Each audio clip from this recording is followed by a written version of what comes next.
Despite allegations in the British press, the Queen hasn't given any indication whether she would support the Leave or the Remain camp in the upcoming Brexit referendum, which might leave the European Union in a bad state. Welcome to the State of the Union. Written by the government and only read out by the reigning monarch, the Queen's speech sets out the agenda for the parliamentary year to come.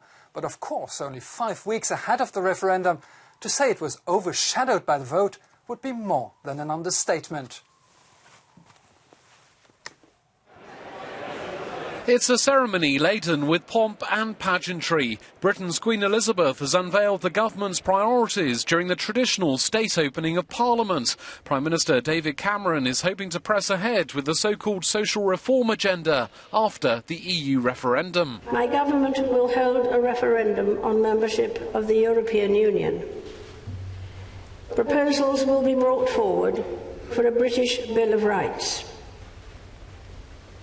My ministers will uphold the sovereignty of Parliament and the primacy of the House of Commons.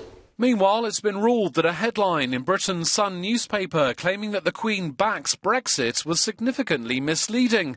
The March report has been investigated by a press regulator after Buckingham Palace complained. The paper stands by its story. The suggestion that the monarch was in favour of Britain leaving the EU would potentially be an important factor in the debate running up to the June poll. Under her constitutional role, the 90-year-old Queen must remain politically neutral.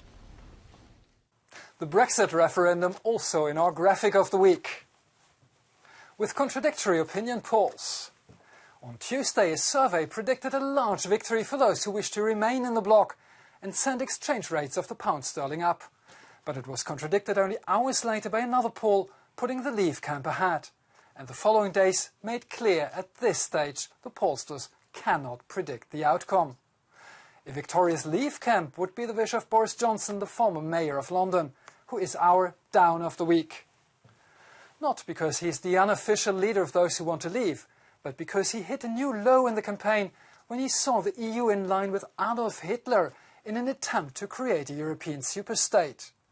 And it's for its blunt answer to Johnson that we choose Donald Tusk as our up of the week.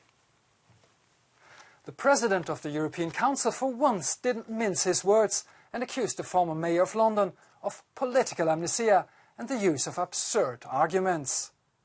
A totally different battle is raging in France. And another leader there seems embattled, François Hollande. The president is lingering at historical lows in the polls, and his new labour law continues to spark more and more violent outrage in the country.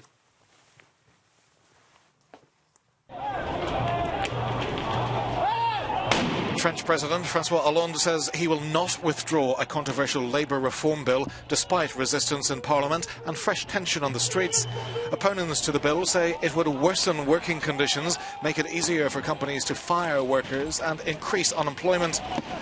The hardline CGT union says Hollande needs to listen to people's concerns. The head of the union says the president is not acting like the head of state when he refuses to listen to the citizens. I want to remind you that 74% of French people are rejecting this reform and that 1 out of 2 Frenchmen is in favour of mobilisation. Police in the French city of Marseille used tear gas to prevent protesters blocking a train station. Hollande told radio station Europe 1 why he will not abandon the reform bill. This law will pass, he says. I will not back down because too many governments backed down, and therefore I found the country in this condition when I took office in 2012. So in this difficult situation, I cannot back down while a compromise has been found. Reformist unions are backing this text and a majority of socialists are ready to back it, he says.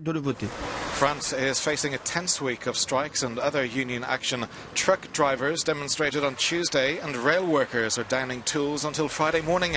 Unions have called for rolling strikes by airport staff and other workers. EU experts were supposed this week to decide on whether to extend or not the license of a controversial weed killer, glyphosate.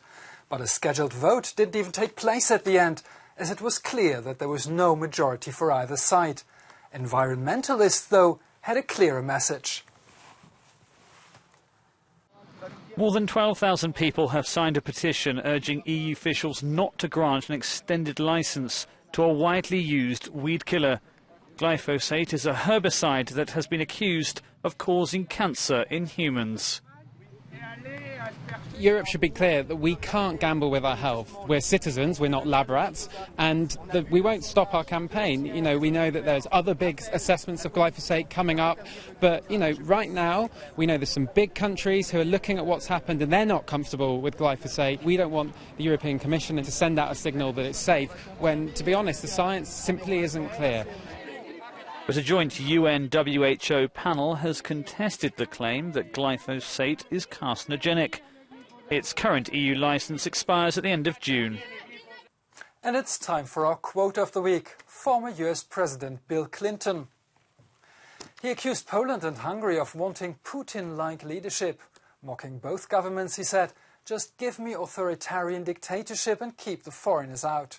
Jarosław Kaczynski, the leader of the governing party in Poland, hit back, suggesting Clinton might need medical examination. And let's have a look on what's in the European pipeline for next week. On Tuesday, Eurogroup finance ministers are set to reach agreement on unblocking a new tranche of aid for Greece. At the same day, trade unions will demonstrate against austerity in Brussels.